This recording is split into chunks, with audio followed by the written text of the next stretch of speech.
Fala aí, pessoal. Nesse vídeo, nós vamos tratar das orações subordinadas adjetivas. Em vídeos anteriores, já falamos das subordinadas substantivas, e em 3 vídeos, inclusive, né, que foram 3 orações por vídeo. E nesse aqui, vamos falar das orações subordinadas adjetivas, que são apenas 2. As orações subordinadas adjetivas, como o próprio nome sugere, elas fazem o papel de adjetivo, elas funcionam como um adjetivo. Elas atribuem de alguma forma, ou especificam, ampliam, restringem uma característica em relação ao que é dito na oração principal. Uma característica importante das adjetivas é que elas não começam com conjunções, elas começam com pronomes relativos. Aí esses pronomes relativos, só para relembrar, né, que, quem, qual, onde, cujo. Esse que, ele vai ser pronome relativo para não confundir com as conjunções, com conjunção explicativa, ou com conjunção causal, ou com tantas outras funções do que. Esse aí, que funciona como um pronome relativo, ele vai ser pronome relativo sempre que você puder substituí-lo por pelo qual, pela qual, pelos quais, pelas quais, conforme o caso, e que a oração permaneça com sentido. Tá? Toda vez que você troca o que por um desses, você tem um pronome relativo, tá? E não uma conjunção. Então, as orações subordinadas adjetivas, elas funcionam como adjetivos. Ela exerce o papel, a função sintática de um adjunto adnominal, e elas começam com pronome relativo e não conjunção.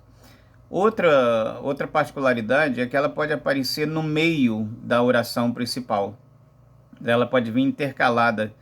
E aí são 2 tipos de orações subordinadas adjetivas, né? Como eu já disse, a explicativa e a restritiva. A explicativa, ela, como o próprio nome sugere, né, ela explica com mais detalhes a informação dada na oração principal.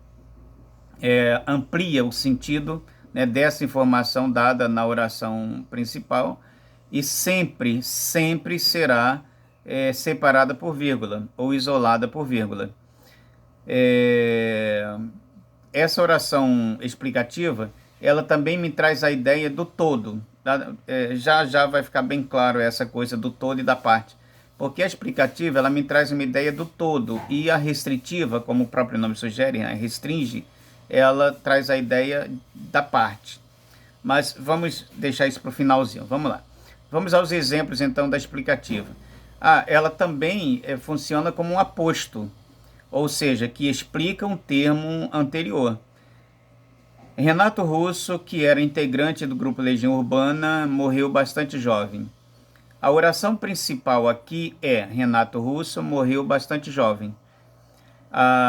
Essa oração que aparece no meio, apenas explicando ou acrescentando detalhes sobre o Renato Russo, funcionando como um aposto explicativo, ela é a oração subordinada adjetiva explicativa. Olha, que era integrante do grupo Legião Urbana. Essa é a oração explicativa aí. Outro exemplo, Machado de Assis, que é um grande escritor brasileiro, escreveu o livro Dom Casmurro. Então, a oração principal aqui é: Machado de Assis escreveu o livro Dom Casmurro. Essa é a oração principal. A oração subordinada adjetiva aqui é essa do meio, que é um grande escritor brasileiro. Ou seja, outro detalhe importante é você observar que esse elemento, né, da oração, do período, que é a oração explicativa, que está isolada por vírgula, que está funcionando como aposto de um termo anterior, ela não faz falta na estrutura do período. Eu posso retirar e o período continua existindo de boa. Simplesmente ele vai se tornar um período simples. Exemplo, se eu tiro essa informação que eu acrescentei, eu teria aí: Machado de Assis escreveu o livro Dom Casmurro. Pronto, período simples, e continua tendo sentido. A oração subordinada explicativa foi colocada aí no meio para trazer mais detalhes sobre quem é Machado de Assis, tá? Que é um grande escritor brasileiro. Se ao invés desse que é, né, do pronome do verbo ser, se eu tivesse aí Machado de Assis, vírgula, um grande escritor brasileiro, vírgula, escreveu o livro Dom Casmurro, eu teria aí um período simples, e esse elemento aí do meio seria simplesmente um aposto, né, em que eu estaria explicando que é Machado de Assis. A partir do momento que aparece um verbo nesse aposto, ele virou um período, né, virou uma oração, perdão, explicativa, ou seja, que é um grande escritor brasileiro. A mesma coisa lá no caso do exemplo do Renato Russo. Renato Russo, se a oração fosse Renato Russo, integrante do grupo Legião Urbana, morreu bastante jovem, eu teria um período simples, e o integrante do grupo Legião Urbana seria o aposto explicativo.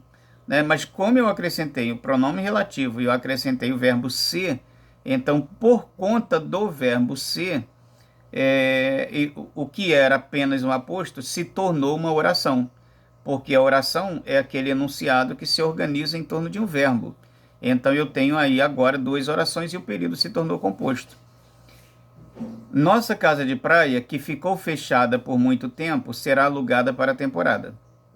Então eu tenho aí, nossa casa de praia será alugada para a temporada. Essa é a oração principal.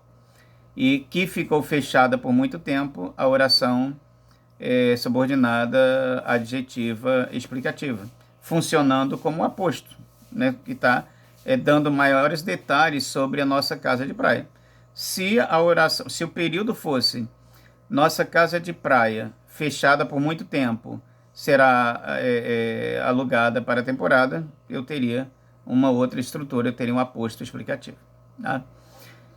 Então, agora, em outras situações, vamos a um outro exemplo que deixe claro, né, essa coisa do todo e essa coisa da parte. Olha, os estudantes que participaram de todas as atividades aprenderam bastante. Então, a oração principal aqui é os estudantes aprenderam bastante. Essa é a principal. A oração subordinada adjetiva explicativa, que participaram de todas as atividades. Ou seja, eu estou dizendo aqui que todos os estudantes, né, todos, participaram de todas as atividades e por isso aprenderam bastante. Então, ou seja, esta oração aqui está me trazendo a ideia do todo. Agora, observe quando eu retiro as vírgulas. Os estudantes que participaram das atividades aprenderam bastante. Eu retirei as vírgulas. A oração que era explicativa agora virou restritiva. Ou seja, e ao virar restritiva, que não tem vírgula, eu estou dizendo que nem todos os estudantes aprenderam bastante.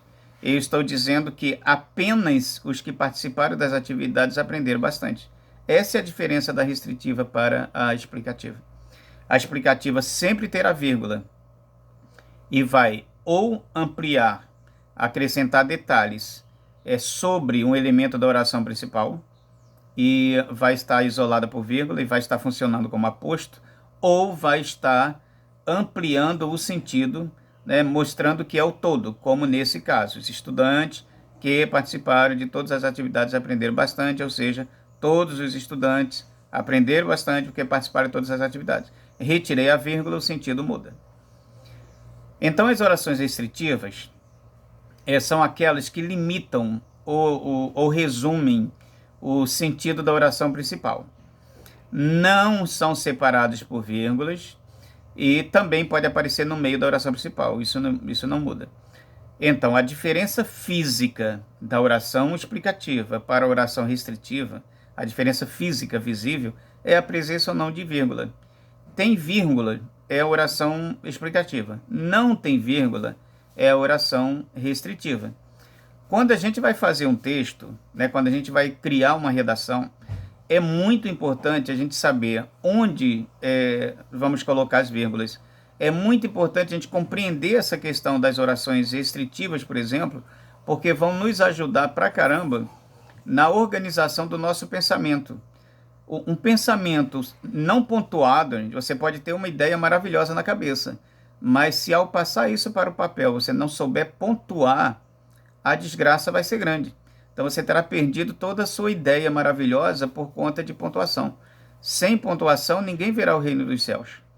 Então, ou seja, você precisa fazer a pontuação das suas ideias, dos seus períodos, e a análise dessas orações, né, subordinadas, essas relações estabelecidas entre elas, a pontuação ou a ausência de pontuação, vai ser muito importante nisso. A qualidade da tua interpretação de texto é outra se você compreender simplesmente essa questão das vírgulas, simplesmente essa questão da restritiva e da explicativa, do aposto, dessas coisinhas todas. Tá? A tua redação vai ser muito melhor se você souber estabelecer aquelas relações das subordinadas adverbiais, né, de causa, de consequência. Se você souber onde colocar vírgula ou não colocar, como nesse caso das restritivas, é muito importante compreender isso para a gente interpretar melhor e para a gente escrever melhor. Então, exemplos de restritivas. Olha, a carta que recebi era de um grande amigo. Eu não estou falando de todas as cartas. Eu estou falando apenas das cartas que recebi. Existem milhares de cartas circulando, mas nem todas são para mim. Então, a carta que recebi era de um grande amigo. Os alunos que não conseguirem boa nota farão recuperação. Ou seja, todos os alunos farão recuperação? Não. Farão recuperação apenas os que não conseguirem boa nota. Ou seja, a restritiva, ela sempre se refere à parte, nunca ao todo. As explicativas se referem ao todo, as restritivas se referem à parte. Ou seja, apenas os alunos que não conseguiram boa nota farão recuperação, e não todos. Pedi ajuda a uma senhora que estava sentada ao meu lado. Eu não pedi ajuda a todas as senhoras, eu pedi ajuda apenas àquela que estava sentada ao meu lado. Se eu tiver uma frase dizendo, a minha irmã, que mora no Recife, trabalha no shopping. Então eu tenho, nessa frase aí, está claro que se eu coloquei vírgula, olha, a minha irmã que mora no Recife. Então, se eu coloquei vírgula aí, a ideia é, eu só tenho uma irmã e essa irmã mora no Recife. Então, eu tenho todo, ou seja, a minha irmã, vírgula, que mora no Recife, vírgula, trabalha no shopping. Então, eu só tenho uma irmã e essa irmã mora no Recife e trabalha no shopping. Agora, se a estrutura for a minha irmã que mora no Recife trabalha no shopping, sem vírgula, eu estou dizendo o quê? Que eu tenho várias irmãs. Mas esta frase, este período, está se referindo apenas àquela que mora no Recife. Ou seja, a compreensão desse detalhe vai te ajudar muita coisa na interpretação de texto, vai te ajudar muita coisa na organização das tuas ideias. Como eu disse há pouco, se você tiver excelentes ideias, mas quando isso vira texto você não consegue pontuar, você perde completamente as suas maravilhosas ideias. E para finalizar, então, aqueles dois exemplos que eu já citei separadamente, olha, os estudantes que participaram de todas as atividades aprenderam bastante, com vírgulas, oração explicativa, eu estou dizendo que todos os estudantes participaram das atividades e por isso aprenderam bastante. Na segunda situação, os estudantes que participaram das atividades aprenderam bastante, isso sem vírgula. Eu estou dizendo que apenas os estudantes que participaram das atividades aprenderam bastante. Ou seja, é simples. A questão das orações subordinadas adjetivas, explicativa e restritiva é muito simples. Inclusive, na hora de identificar, a presença ou não de vírgula é determinante. E na hora da gente criar, da gente escrever um texto, da gente interpretar um texto, aí é fundamental que a gente saiba o significado que a presença ou não da vírgula vai trazer àquela ideia. Beleza? Então é só isso. Oração subordinada, adjetivo é a coisa mais simples do mundo. Tá? É só a gente ficar atento a essa questão de significados, da presença ou não de vírgula, do todo, da parte, do aposto explicando um termo anterior. Então, um abraço para todas e todos.